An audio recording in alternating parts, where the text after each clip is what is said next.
susunod na henerasyon sa sinapit ng aming panahon sa pang-aaping ginawa ng mga Kastila sa aking bayan.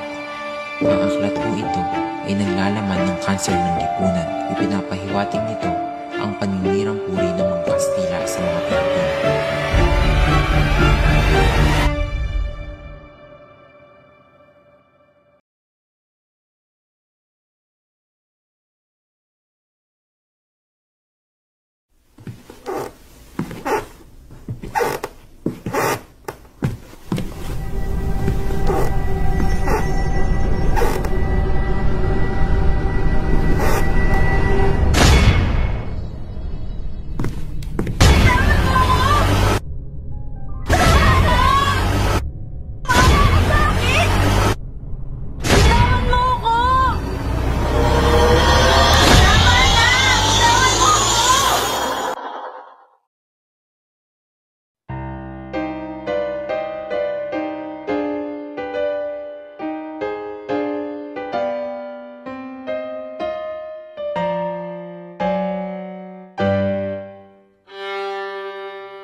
Buenas noches, Senyor Senyora. Ikinakaroon ko nga pa na ipakilala si Crisostomo Ibarra, anak ng aking dating kaibigan si Don Rafael Ibarra. Kakarating niya lang galing sa Europa. Kinararangal kong makita kay lahat. Aba, naririto pala si Padre Damaso, ang matalik na kaibigan ng aking. Kinararangal kong makita kayo. Ipagpatawad mo kung ako'y nagkamali. Hindi ka nagkakamali, Ginoo. Ako nga si Padre Damaso. Ngunit kahit kailanman, ay hindi ko naging kaibigan ang iyong ama.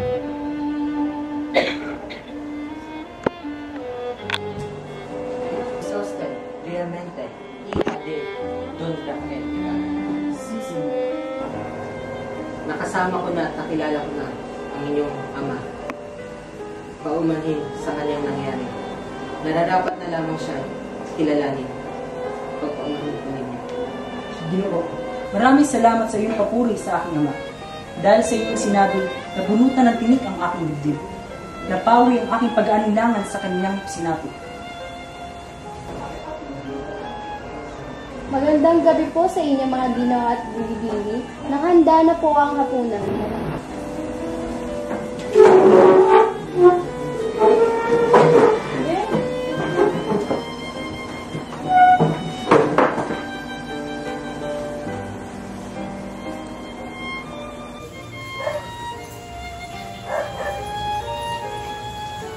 Sapagkat kayo higit nakakatanda at nakakatakas sa katungkulan. Hindi naman ako ganun katanda. Sa tingin ko'y ang upong ito ay para sa iyo. Sapagkat ikaw na ang kura ng bayang ito. Sumusunod lamang ako sa inyong pinag-uutos, Padre. Hindi ko inuutos. Hindi ko inuutos.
Alam mo yun? Ano to? Isang pakpak at leeg?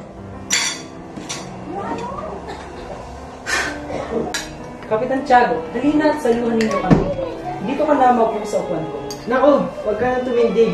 Ang salo-salo nito ay sadyang ipinahanda bilang pasasalamat sa binigay sa inyong pagdating.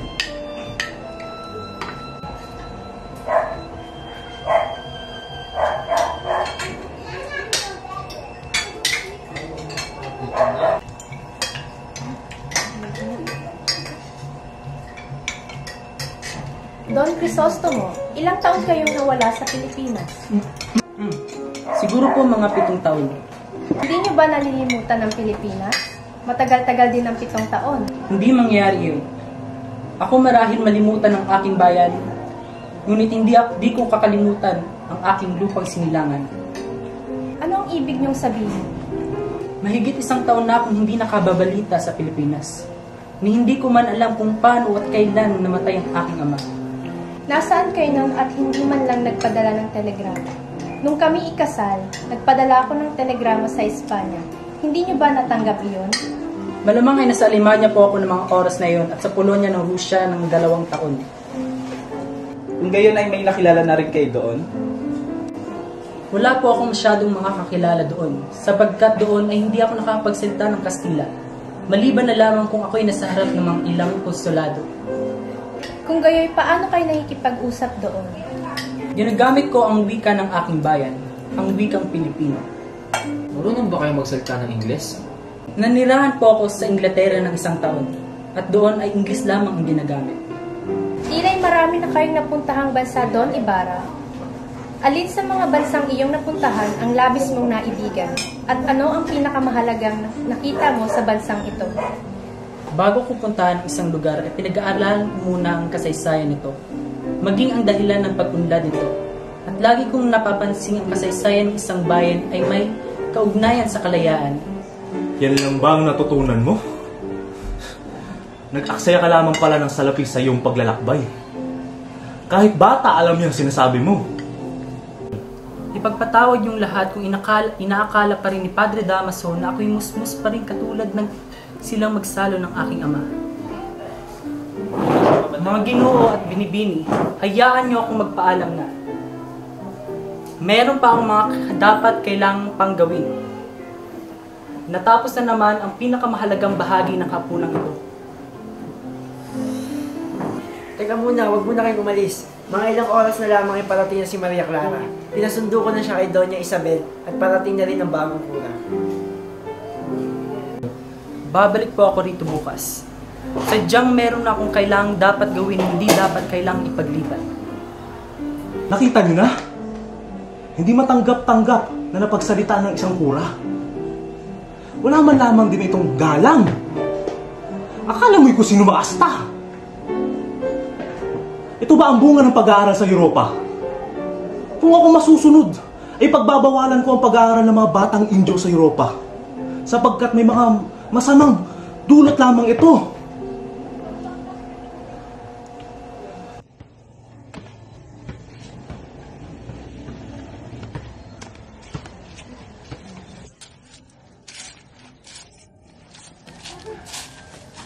Binata, mag-iingat kayo. Naway magsilbing aral sa inyo ang sinapit ng inyong ama. Mukhang malapit sa puso niyo ang aking ama. Maaari niyo bang salaysay sa akin ang kung sinapit ng aking ama? Hindi niyo pa rin po ba nalalaman? Ano po ba talaga ang nangyari? Alam ba ninyo? Mukhang hindi nga. Batid ng lahat ang tunay na nangyari sa inyong ama. Namatay siya sa bilangguan. Ang ama ko? Nakulong. Namatay siya sa bilangguan? Teka lamang, Ginoo. Kilala niyo ba talaga ang aking ama? Si, senyor. Si Don Rafael Ibarra ang inyong ama. Ngunit nakakapagtaka na hindi niyo alam na siya ay nakulong. Ngunit huwag kayong mabahala. Sa bayang ito, hindi maaaring maging marangal ang hindi nabibilanggo. Ang akala ko'y alam ninyo na siya ay nakulong. Maaari niyo po bang isalaysay sa akin ang totoong nangyari at kung paano siya nakulong? Ikikwento ko sa inyo ang totoong nangyari. Samahan ninyo ako patungong konbento at isasalaysay ko sa inyo ang tunay na kaganapan kung bakit nakulong ngayon. Maraming nagmamahal sa inyong ama dahil sa likas nitong kabaitan. Ngunit marami rin ang sa kanya naiinis at naiinggit. Nang mga panahong iyon ay may isang kolektor ng buwis na dating artelyero dahil sa kasamaan ng kanyang ugali at sa kamangmangan. Dahil nga hindi marunong magbasa at magsulat ay lagi siyang niloloko ng mga Indio. Isang araw ay nagkaroon ng alitan ng inyong ama at ang kolektor. Ano nangyari matapos ito? Kamusta ang kolektor? Sa kasamaang palad ay namatay ito. At nakulong ang iyong ama. Lumabas ang mga maraming kaaway ang iyong ama. Pinagbibintangan isa siyang erehe at filibustero. Ito'y higit pa sa pumatay ng 3 mangongolekta ng buwis. Siguro kung walang kaaway ang iyong ama, ay hindi siya nakulong. Sinabi ng doktor na alta presyon ng naging sanhi ng pagkamatay ng kolektor. Malinaw na walang kasalanan ng inyong ama. Ngunit ipinalabas nilang dahil sa pagkakabago kaya namatay ito, upang mas madin pa ang aking ama. Maniwala man po kayo sa hindi. Ngunit ginawa ko ang lahat ng aking makakaya upang makalaya ang iyong ama. Nagsabi na rin ako sa kinaukukulan, ngunit tinanggihan nila ako. Dahil mas mataas ang mga katayuan ng mga praile kaysa sa amin. Dumating na ang araw ng katarungan, ngunit huli na ang lahat. Nagkasakit si Don Rafael at namatay siya sa bilangguan. Narito na pala tayo, Ginoo. Maraming salamat. At malalaman ninyo ang buong detalye kay Kapitan Tiago. Maraming salamat sa iyong impormasyon, Teniente.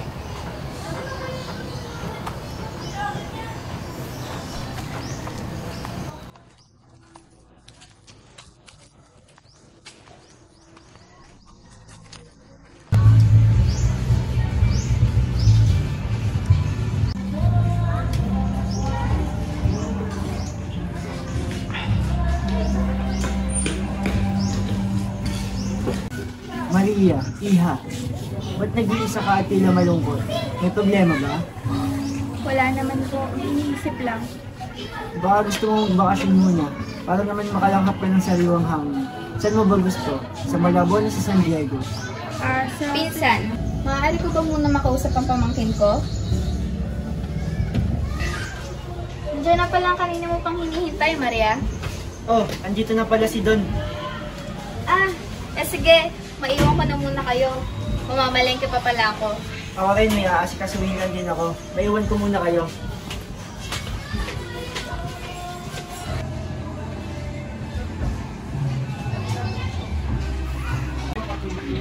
Mabuti naman naisipan ng dumalaw. Akala ko'y nakalimutan mo na ako.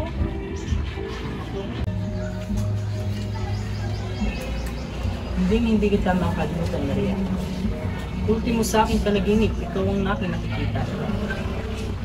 Hindi ka kailanman mawawala sa isip at pagsuko. Naalala ko pa nga yung minsan, pinagalitan na ako ng aking profesor. Sinabi niya sa akin, nakalimutan ka na. Ngunit ikaw pa rin talaga ang sinisigaw ng aking puso. Totoo ba mga sinasabi mo? Baka naman marami ng binibigyan ko yung napaibig. Kahit kailan hindi ako magsisinmaling sa iyo. Lalo na't mga binibitawan ko salitaan nila sa aking puso. Isa pa, hindi man ako sumulyap sa ibang binibining dahil sapat ka na para sa akin. Ikaw ang bumubuo sa akin at ikaw lamang ang aking ibigin. Kahit kailan talaga napaka-bolero mo. Sandali, naalala mo pa ba ito? Yan ba ang mga sulat ng mga Luis? Hindi ba ka pa pakasimulat lang? Anong mga sinabi ko dito? Marami ka sinungalingan. Sinabi ko yan na kailangan mo pumalis at pumunta ng ibang bansa dahil sa kagustuhan ng iyong ama. Oo nga pala. May problema ba? Naalala ko may kailangan pa pala akong dapat dito. Kailangan ko magtungo sa aking bayan upang bisitahin ang aking ama sa sementeryo. Pumayo ka na. Hindi kita pipigilan. Huwag kang mag-alala. Ilang araw na rin lamang ay magkikita na tayo muli. Mag-ingat ka, Ibarra. Mahal na mahal kita. Maraming salamat sa pangunawa, Maria. Mahal na mahal mo.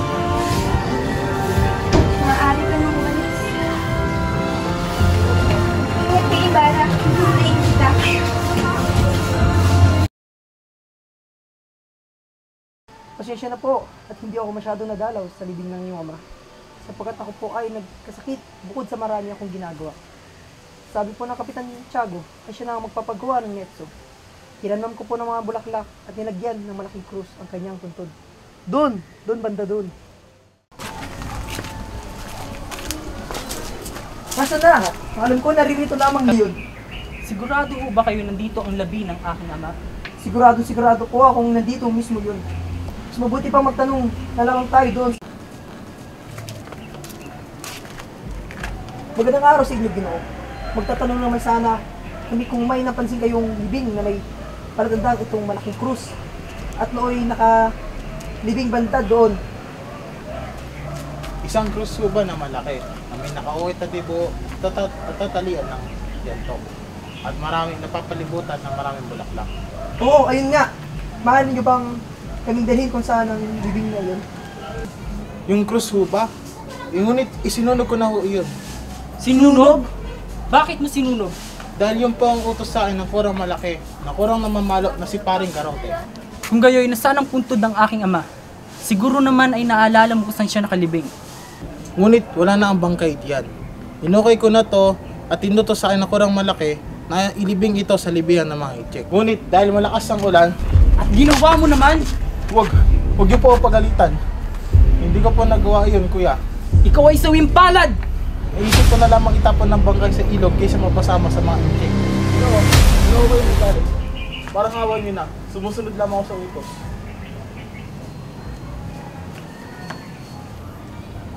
Patawarin niyo ako, Ginoong Crisostomo. Hindi ko po napalagaan ng mabuti ang labi ng iyong ama. Wala ho kayong dapat kahingi ng tawad. At pasensya na sa aking inasal. Talagang wala kang ginawang kasalanan dahil ikaw ay napag-utusan lamang.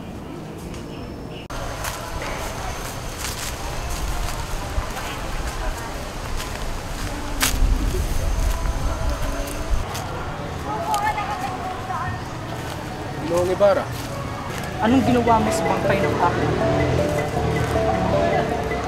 wala akong kinalaman sa inyong ama, Ginoong Ibarra. Anong wala? Magsabi ka nga ng totoo. Nagsasabi ako ng totoo, Ginoo. Baka ang pinalitan kong kura na si Padre Damaso ang ibig niya sabihin. Ha?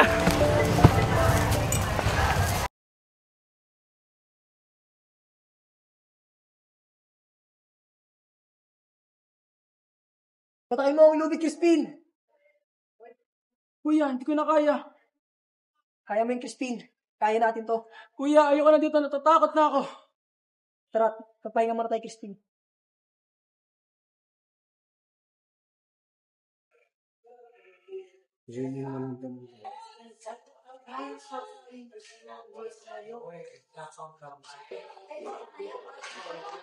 Sa bahay, hindi ako natatakot. Doon ay hindi ako nakakita ng magnanakaw. Sana lamang ay masasakit na lamang ako upang pamahalagaan ako ni Inay at hindi niya na ako pabinagayin sa college. Sana kuya, ay magkasakit na lamang tayong dalawa. Huwag mong isipin niya, Crispin. So, nahihirapan tayo pagkakasakit tayo. Mamamatay si Inay sa panagay tayo ng sinigay. Di paano ba ang sahod niyo ngayon, boy? 2 puso. Wala kang nabawas dahil sa nilang utat. Kuya, bayaran mo ang aking sinasabi nilang inaw sa labi.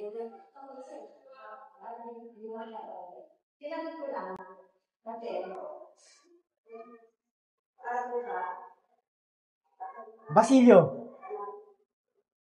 ikaw ay minumultahan ko ng kalahati dahil sa maling pagpapatunog ng kampana. At ikaw naman, Crispin, hindi ka makakawi hanggat di mo nilalabas ang iyong ninakaw. Binigyan na po kami ng pahintulot na umuwi at tinatay na po kami ng aming ilahan. Hindi! Mamayang alas 6 pa kayo pwedeng makaalis. Ngunit, mamayang alas 9 ay doon na kami maaaring lumabas. Siguradong mahuli kami ng blood sipin at malayo pang aming tirahan. Malayo pang aming lalakbayin. Kaya nakikiusap ako na huwag niyo po kami ng maaga. Ba't inuutusan mo pa ako? Kuya, tulong! Pakiusap. Kuya, tulong! Pauwi niyo na po kami. Isa niyo na po kami nakikita ng aming ina.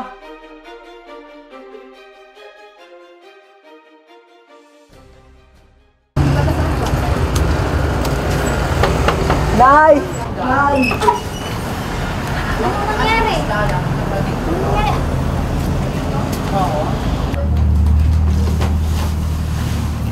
Ano nangyari, anak? Inabol po ako ng mga Guardia Civil. Pinatigil po nila ako. Ngunit, di po ako tumigil.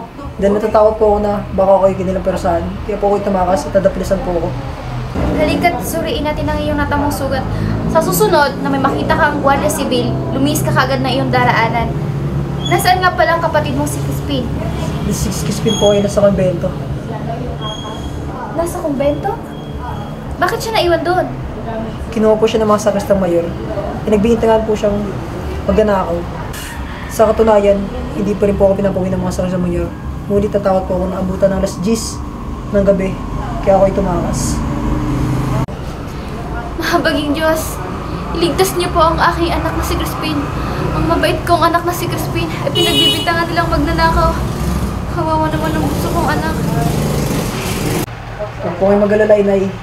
Hindi po nila sinasaktan si Crispin. Nasa mabuting kalagayan po siya. Salamat naman kung gano'n. Bukas ay sunduin na lamang natin ang iyong kapatid at subukang kausapin ng sakristang mayor patungkol sa sinasabi nilang ninakaw ng iyong kapatid. Sige po, Inay. Naantok na po ako, Inay. Matutulog na lamang ako. At mamaya na lang po ako kakain. Ganun ba? Sige, matulog ka na.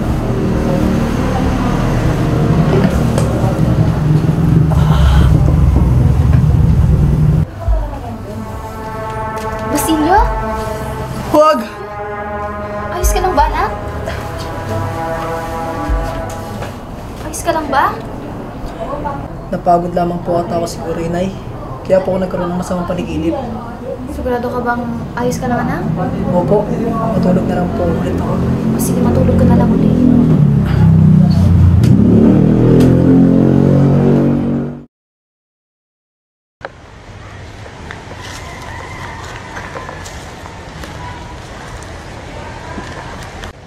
Ikaw ba ang ina na magnanakaw? Magtapat ka kung ayaw mong barilin ka namin. Ina, ang magnanakaw? Nasaan na ang mga salapi na ibinigay sa iyo ng anak mo agabi? Salapi? Salapi? Mga Ginoo, may kakamali yata kayo. Huwag ka na nga magmaang-maangan. Sabihin mo na lang kung nasaan ang mga anak mo. Ang malaki ay nakatakas. Saan mo dinala ang maliit? Mga Ginoo, si Crispin po ay hindi pa umuwi rito. Pumunta po ako kanina sa kumbento at ang sabi ay... Tama na! Ang mabuti pa, ibigay mo na lamang sa amin ang salapi na ninakaw ng mga anak mo at pababayaan na namin. Subalit hindi magnanakaw ang mga anak ko. Kilala ko ang mga anak ko. Kahit pa nga'y wala na silang makain, ay titiisin na lamang nila iyon. At hindi nila magagawa ang iyong binibintang. Kung gayon, ay sumama ka na lamang sa amin sa kwarto. Ngunit, hahanapin ako ng mga anak ko. Pakiusap, mga Ginoo. Mga Ginoo, nakikiusap ako sa inyo.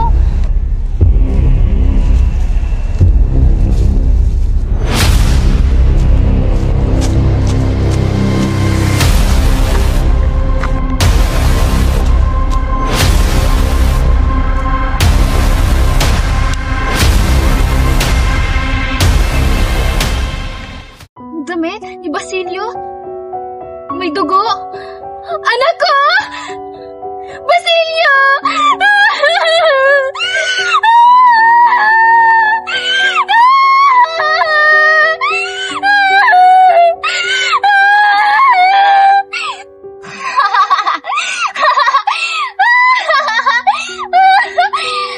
Ay, teka. Magluluto pa pala ako ng pagkain nila Crispin at Basilio.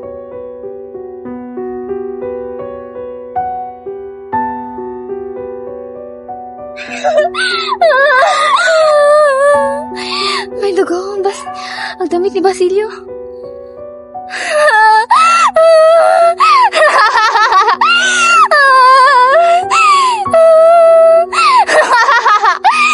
Basilio! Crispin! Mga anak ko! Nasaan na kayo? Nandito na si nanay! Anak, uwi na tayo! Layuan mo ang mga anak ko! Baliw! Ikaw! Ikaw siguro ang kumuha sa kanya, no? Sumagot ka! Nawawala ang mga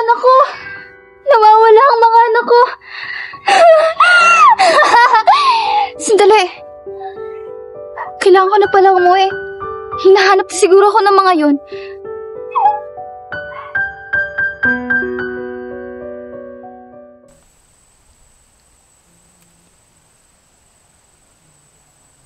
Maria, kumanta ka naman para naman magkaroon ng sigla tong pagkikita natin. Malulungkot ang mga kinakanta ko kaya wag na lamang.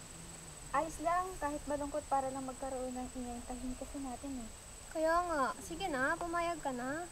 Ay naku, sige na nga. Pero isa lang ah.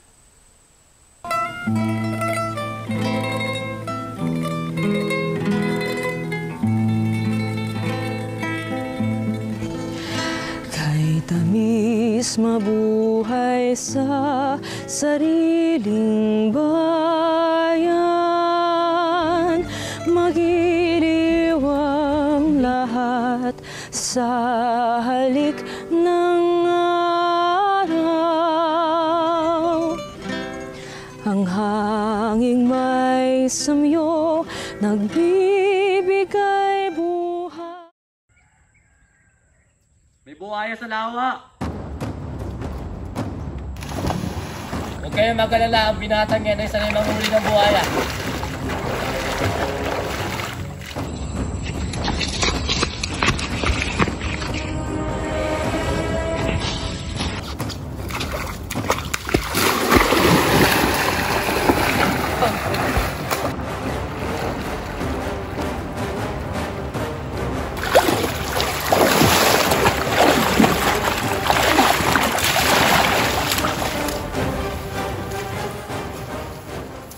Ginoo.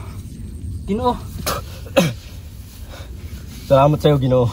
Utang ko ang buhay ko sa'yo. Hindi nyo dapat ginawa yun. Hindi dapat kayo nagpadalas-dalas sa mga desisyon na gagawin ninyo. Senyor, may bisita kayo. Elias, ikaw pala. Ano tapos? Halina't maupo ka muna. Ginoo, maaari bang ilihin mo sa iba ang pagbibigay ibang wala ko sa inyo ng mga araw-araw? Makakaasa ka, Ginoo. Malaki ang utang na loob ko sa inyo sa pagligtas sa aking buhay. Kung kaya't ito ang aking paraan upang mabayaran niyo. Huwag mo nang isipin yun. Bukal sa aking kalooban ng pagtulong sa iyo at hindi ako humihingi ng kahit na anumang kapalit. Hayaan niyo na akong gawin to, Senyor. Isa pa ay marami ka pa rin kalaban. Mula sa pinaka-alipin hanggang sa pinakamarangya ay siyang magiging kaway mo. Kung kaya't mag-iingat pa rin kayo. Mag-iingat ka rin, aking kaibigan. Ako yung papaalam na Ginoo.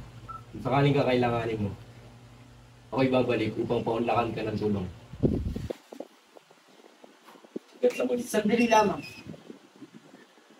Sino kung nga bang talaga? Ikaw ba'y nag-aaral pa o hindi? Huwag mo na akong isipin, Ginoo. Huli dapat ito sa mga iniisip mo. Mas marami pang bagay dapat mong isalang-alang. Ngunit wala man lang akong kaalam patungkol sa iyo. Ito na lamang isipin mo, Ginoo. Pinilit kong maniwala sa Diyos sapagkat nawalan ako ng tiwala na may Diyos.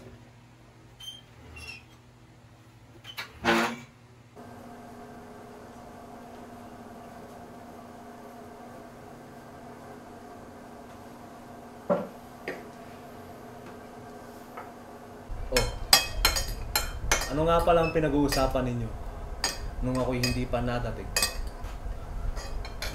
Binabanggit po ni Ginoong Crisostomo ang mga tumulong sa kanya sa pagpapatayo ng paaralan at ang arkitekto na nagplano. Baliwala sa akin ng mga arkitekto. Natatawa na lamang ako sa mga taong kumukuha para ng serbisyo sa arkitekto. Pinapakita lamang nila na sila'y mga mangmang. Ako lang nagplano ng simbahan natin. Pero kailangan ng isang eksperto upang makapagpatayo ng isang gusali gaya ng paaralan. Eksperto? Nagbibiro ka ba?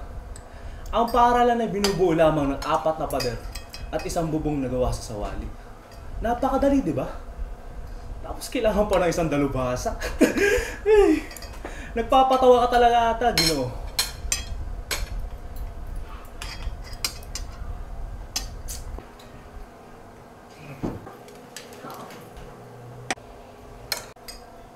Tignan nyo nga naman ang mga Indio.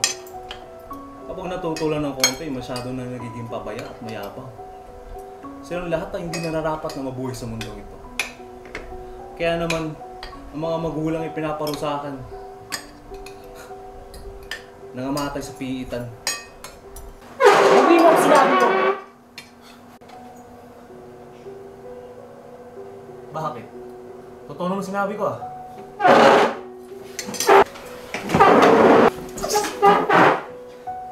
Ibarra, tama na. Pakiusap, mahal ko, tama na. Hindi masamang tao ang aking ama. Isang marangal na tao ang aking ama. Mabuti siya.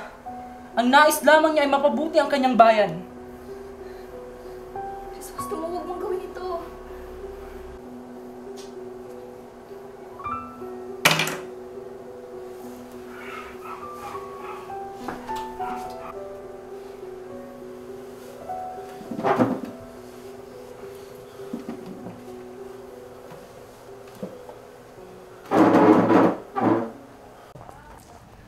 Leche, ikinahihiyan ng aking asawa ang aking kasuotan. Anong mali sa aking suot? Maganda naman tabas ng pera. At bagay na bagay sa akin. Isa pa, lumalabas ang aking natural na kagandahan sa suot na to. Mas maganda pang hamak kaysa kay Maria Clara. Isa pa, grabe ang pang-aalikusta at mura na tanggap ko sa aking gunggong na asawa. Paano ba ako makakagantay? Halika dito. Vamos magantay ka. Hindi mo ba ako naririnig? Ang sabi ko, kumanta ka. Napakagandang awitin.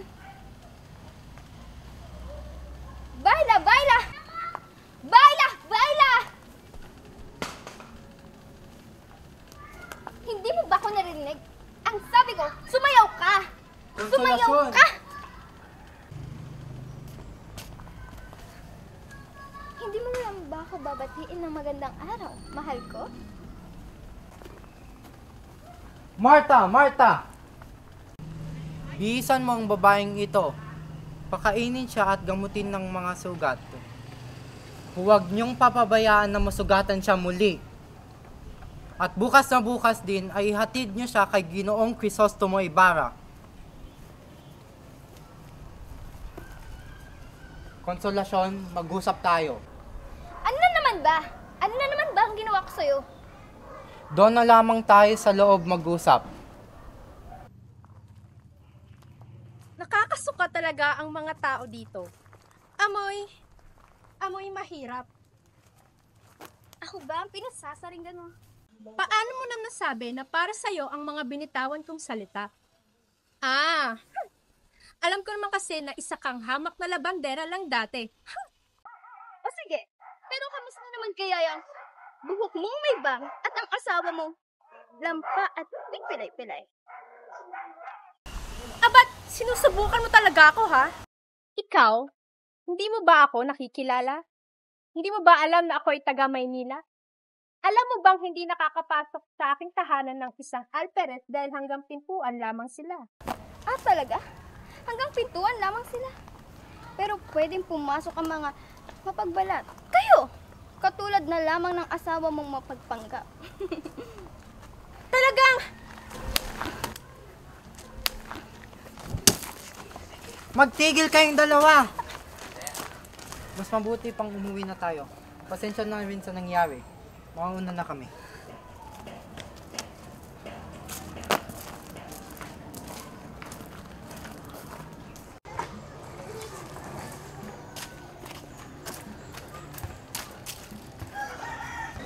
Mabuti na lamang at nakasalubong kita, Padre Sibila. Pupuntahan ko sana kayo ngayon dahil sa makambing ninyo na sumisira ng aming mga bakod. Sa susunod na sisirain iyon ulit ng mga kambing ninyo ay babarilin ko na sila. Ngunit hindi yun ang pinunto ko para dito. Narito ako para ipaalam sa inyo na nanganib ang buhay ng marami. Mamayang gabi ay gaganap ng pag-aalsa. Sino sa kanila? Sino? Papaulanan ko sila ng bala. Huminahon kayo at makinig ng mabuti. May sapat na panahon tayo hanggang ikaulo ng gabi. Nalaman ko ang pag-aalsa sa kumpisala ng isang babae na nagsabing sasalakayin nila ang kwartel, ang kumbento. Kukunin ko ang paulo ng mga Guardia Civil at papatayin ang mga Kastila. Sabihin mo sa akin kung sino ang babaeng iyon at agad ko siyang ipapadampot. Pagpatawad nyo, ngunit hindi ko pwedeng ipaalam sa inyo ang kanyang pagkatao. Ang kumpisal ng sagrado ay bawal ipagkalat dahil ito ay malaking kasalanan sa Diyos. Kung gayoy, kailangan natin humingi ng tulong galing sa ibang pangkat. Ang mas mainam na gawin. Mga pala, pwede ba kayo magpadala ng Guardia Civil para sa kumbento? Makakaasa kayo, Padre. Salamat, Ginoo. At mag-iingat kayo dahil sa ikaulo ng gabi ay uulan ng bituin at krus. Mamayang gabi. Aalis na ako. Hanggang sa muli. Ayun, ano sa dito?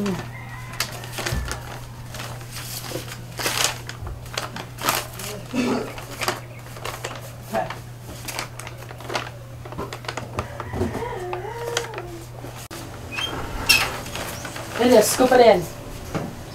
Anong may paglilingkod ko sa'yo? May iba ako. Alam mo ba nakatuklas ako ng isang kawayan na hindi nagliliyab? Ang galing, di ba? Hindi po kawayan ang dapat natin pag-usapan. Kailangan niyo po itago lahat ng iyong kasulatan at tumakas na rin po kayo. Sunugin niyo po ang lahat ng iyong kasulatan na mga pagpahamok sa inyo. Kailangan na po natin magmadali. Naguguluhan ako sa'yo. Ano ba nangyayari? Natuklasan ko po na magkakaroon ng pag-aalas sa mamaya. Kapangalan niyo ang sisigaw ng mga mag-iimagsik na bayaran. Ang sabi, kayo raw ang magbayad sa kanila. Kaya huwag na po kayong mag-aalinlangan pa. Ngayon din ay kumilos na kayo bago pa mauli ang lahat. Ngunit saan naman ako pupunta? Si Maria Clara ay naghihintay na sa akin ngayong gabi. Kahit saan, basta malayo sa lugar na ito. Sige, tulungan mo na lamang ako mag-ayos ang aking mga papeles.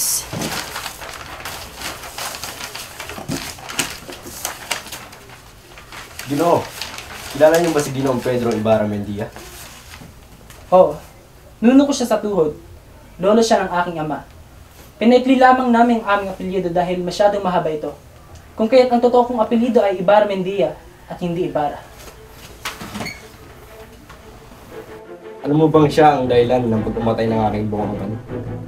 Tagal ko nang hinahanap ang apelyidong ito. Kayo ang dahilan, ba't naparito ako sa sitwasyong ito? Habang nagpapakasarap kayo sa karangyaan, siya naman ang pagluwa ng aming kahirapan. Huminahon kay Elias. Pag-usapan natin ito na maayos. Dapat ka na mamatay! Kaharap na lamang ako ng bangka na yung gagamitin sa pagtakas.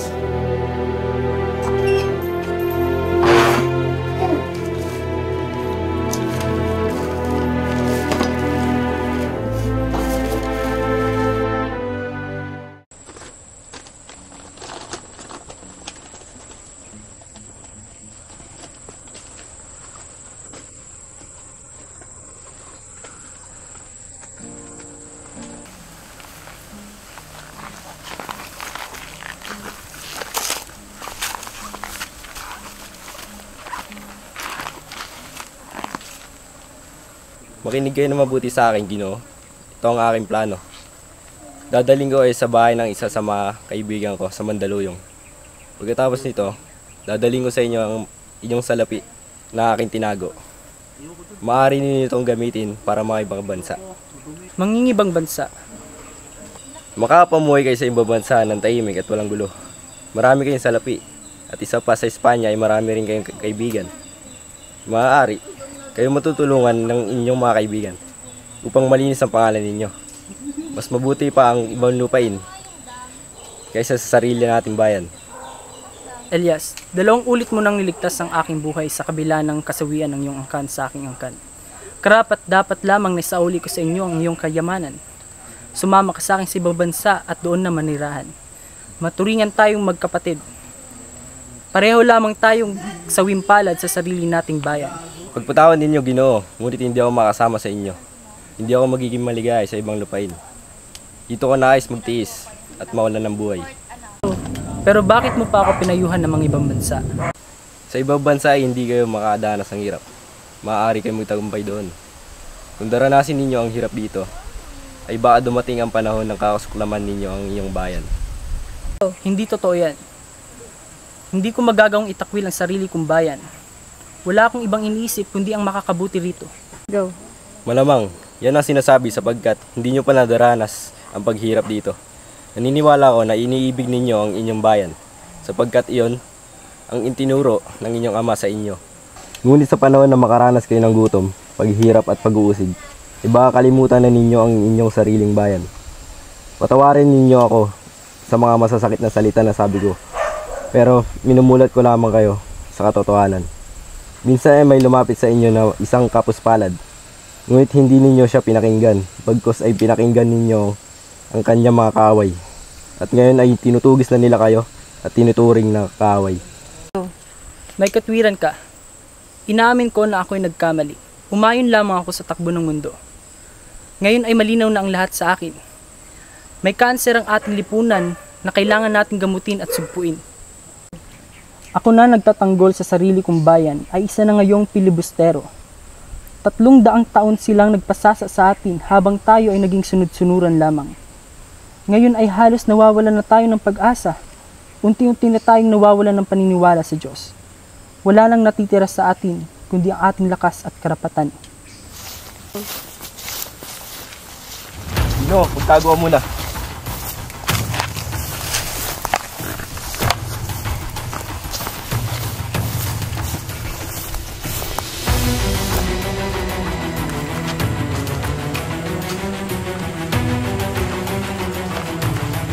Ginoo, saglit lamang. Saan kayo nagmula, Ginoo? Galing po ako ng Maynila. Nirarasyonan ko po ng damo ang kura at ang hukom sa Maynila. Ganun ba? Maaari ka na mapaglakbay ngayon. Ngunit, huwag ka lamang magpasakay kung sino-sino sa iyong kalesa. Dahil isang bilanggo ang pinaghanap pa sa ngayon. Makakaasa kayo, Ginoo. Mauuna na ako. Ang bilanggo! Gusto mo, inahabol na tayong Guardia Civil!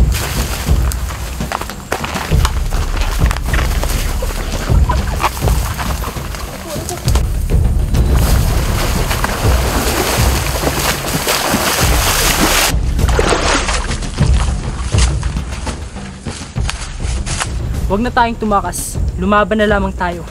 Hindi tayo mananalo sapagkat wala tayong sandata. Magkita na lamang tayo sa Noche Buena ng iyong ninuno. Paalam, Ginoo. Mauna na ako.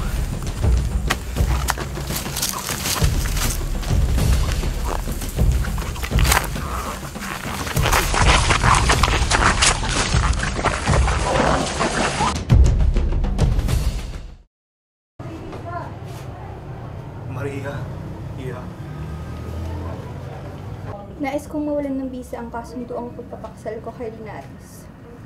Si Crisostomo lamang ang tanging mahal ko. At ngayong wala na siya ay walang dapat ibang lalaki ang dapat kong mahalin. Kung iyan ang iyong nais, ay gagawin natin iyon. Nais ko rin pumasok ng kumbento. Ngunit, kung hindi masusunod ang aking kagustuhan, agad kong wawaksan ang aking buhay. Iya!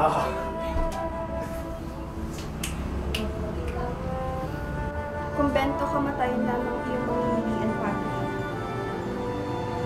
Patawarin mo ako! Sige, maaari kang pumasok ng kumbento. Basta, huwag mo lang mawakasan ang iyong buhay.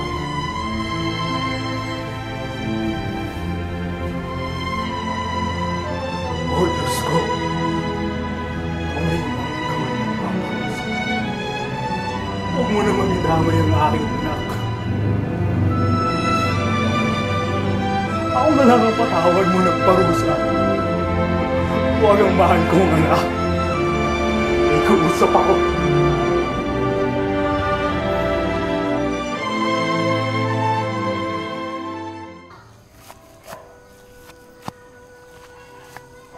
Nay? Nanay? Nay!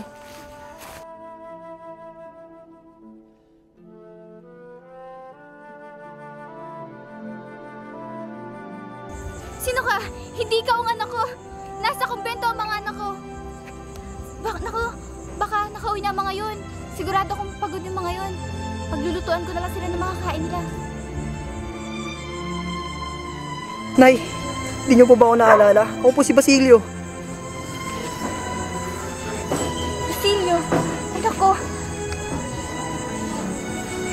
Nay? Nay? Nay? Hindi niyo po akong iwan. Nay! Nay!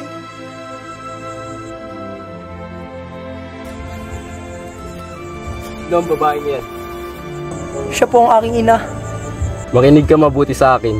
May sugat ako at 2 araw na ako hindi kumakain at umiinom. Ilang oras na lamang siguro ay mamamatay na rin ako. Ganito. Sunugin mo ang mga bangkay namin ng iyong ina.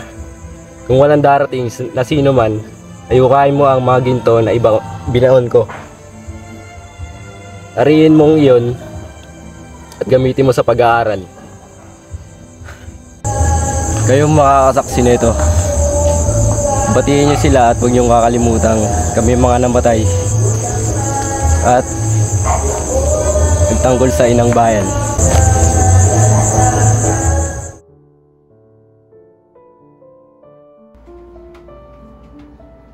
Padre, magsisimula na po ang misa ninyo ng minuto. Padre? Padre! Gumising po kayo, Padre! Tulong! Tulong ang Padre na gumigising!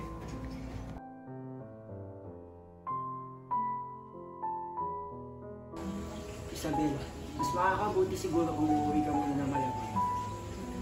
Pinsan, hindi kita maaaring iwan dito. Lalo na ngayon sa kalagayan mo. Wala mo na ako, Isabel. Nais ko rin mamuhay ng mag-isa. Pero... Nakikiusap ako sa iyo bilang pinsan mo. Sumayo ka na.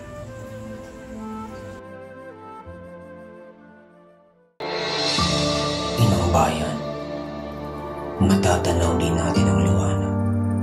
Makakamit din natin ng kalayaan sapagkat hindi